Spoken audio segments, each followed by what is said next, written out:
Thank you, Scott. Wow, what a crew.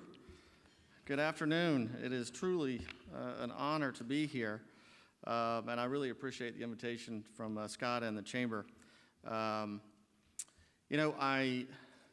started my love affair of Africa nearly 20 years ago as a vagabond backpacker with a lot less gray hair, and I was absolutely captured by the youth that I met all across the continent, and now that I have a lot more gray hair, I'm just impressed now by the innovation and the creativity and the ingenuity that I see every day all across the continent. So I think that's really a testament to all of you who are sitting here.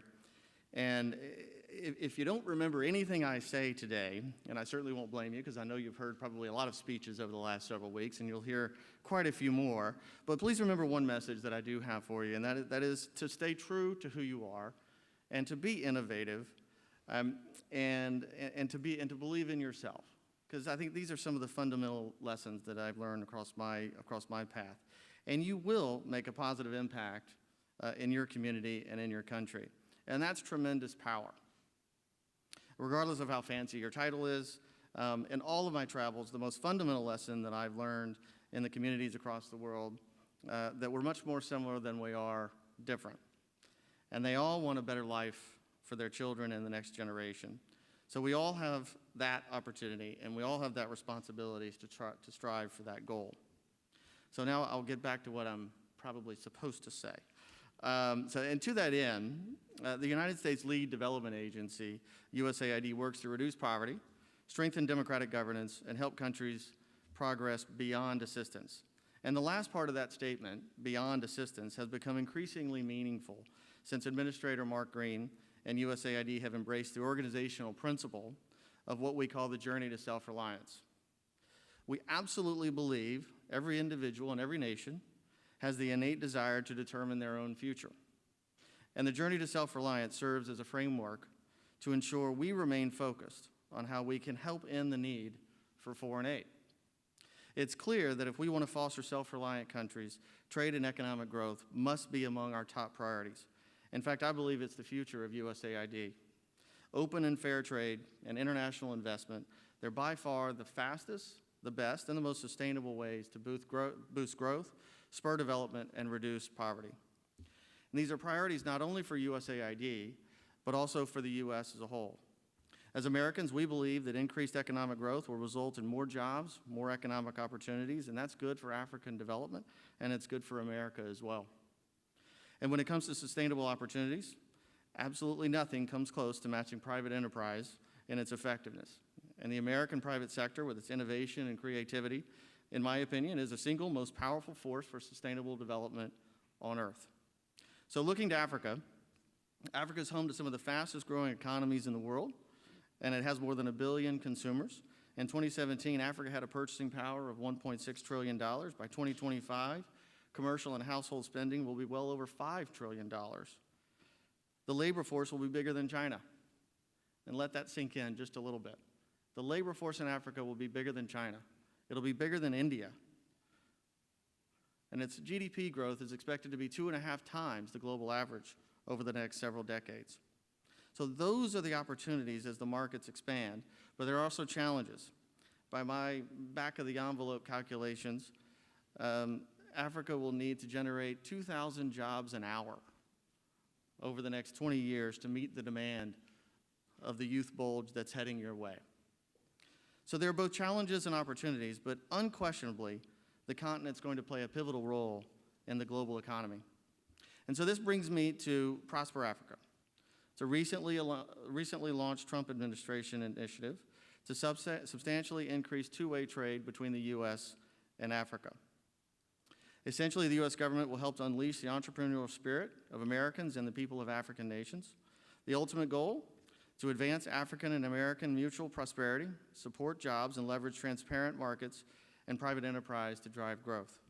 Now, Prosper Africa is not a program, so we can't think of it as X amount of dollars going to X program, to X country with X return on that particular investment. It's a political and policy commitment to prioritize the promotion of American commercial interests in Africa for the benefit of Africa and the benefit of the United States.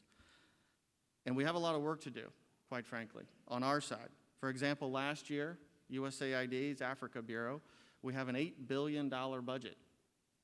0.37% of that went towards promoting trade and investment between the U.S. and Africa.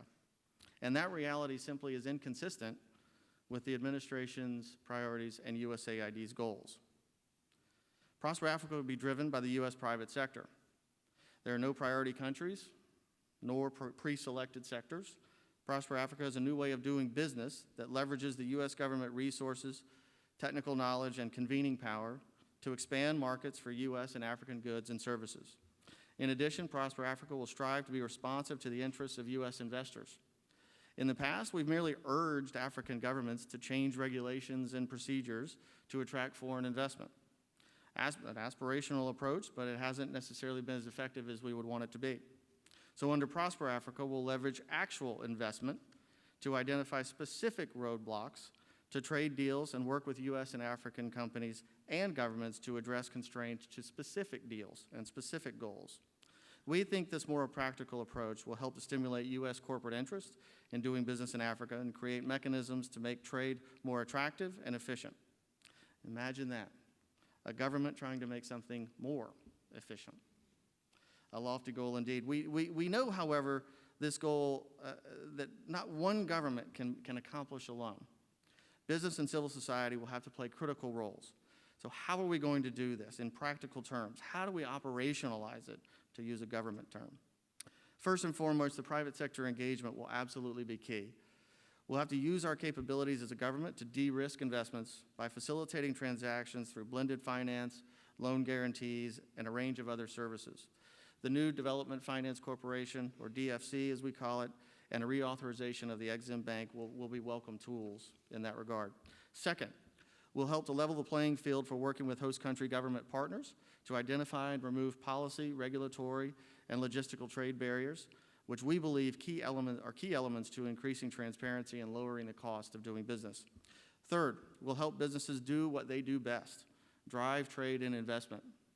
How we're going to do that? We're making a full range of government services available through trade and investment centers all across Africa and the United States. We'll support African importers and exporters and drive investment by establishing U.S. Embassy deal facilitation teams across the continent and expand the role of USAID trade and investment hubs.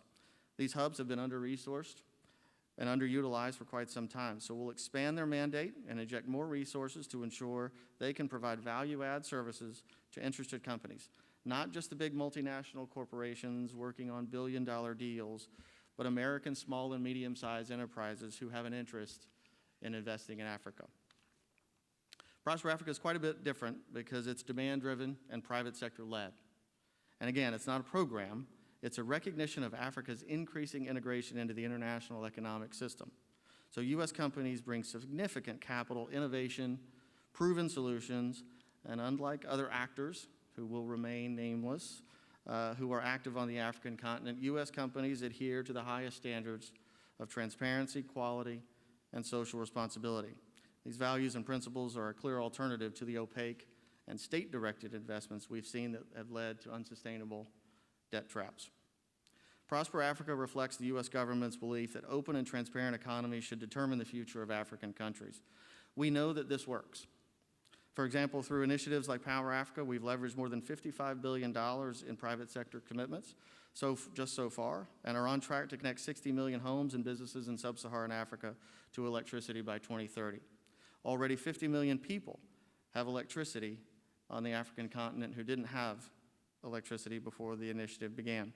And this demonstrates that combining ingenuity with enterprise of American and African businesses with strategic objectives of governments can achieve lasting development goals and results. It's also critical that the government and business actively engage civil society organizations. In fact, supporting local society to self-identify their development challenges is the first step to promoting long-term self-reliance. When civil society works to ensure that the interests of all citizens are represented, we can more effectively foster inclusive economic growth and lift communities up together. No one can do it alone. For this reason, USAID was one of the first development agencies to embed public-private partnerships into our foreign assistance model. We know that our most impactful work involves partnerships that clearly align commercial interests with development objectives. These shared value partnerships tap into companies' core capabilities and employ models that are cost-effective, scalable, and sustainable in the long term, without the need for ongoing U.S. government assistance. And before I close, I just want to take a moment to highlight the irreplaceable role of many of you, the youth population, and in particular the role of the YALI alumni. 60% of Africans are under the age of 25, and by 2050, Africans will be 25% of the global workforce. Given that 1 in every 5 American jobs is export-based, and approximately 50% of U.S. exports are purchased in developing countries, it's absolutely critical to the U.S. to engage youth as drivers of economic growth and trade. Broadly speaking, countries can't become self-reliant if they don't take advantage of the enormous energy, talent, and dynamism of their youth. The good news is that African youth is hungry for change and eager to take a greater leadership role in their community. Millions of young people are already active in their communities and are looking for ways to increase that impact. USAID established YALI regional leadership centers in response to the immense outpouring of demand from Africa's youth and for YALI programming. In the first year alone, the fellowship received more than 40,000 applications for its 500 spots. The demand has not diminished one bit. The fellowship still receives tens of thousands of applicants each year, and while we, of course, want to accept more, the regional leadership centers accept just about 10% of those who apply. Without a doubt, there's still a sizable unmet need and an untapped passion in the continent.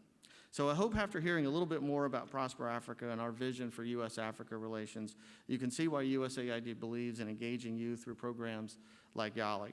It's absolutely a strategic imperative. And as you finish your programs and head to the summit next week, where I believe I might see you, I encourage you to start thinking in terms of collaboration and shared value. You were chosen out of a large number of applicants to become Mandela Washington Fellows because you exemplify the innovation, the drive, and the self-determination to make a large-scale impact in your communities. And now that you're graduating, you're part of a group of nearly 18,000 YALI alumni and 500,000 YALI network members. Your best opportunity to make an outsized, lasting impact is to find ways to collaborate on areas of shared interest with these remarkable other individuals. So, be true to yourself, be innovative, and believe in yourself.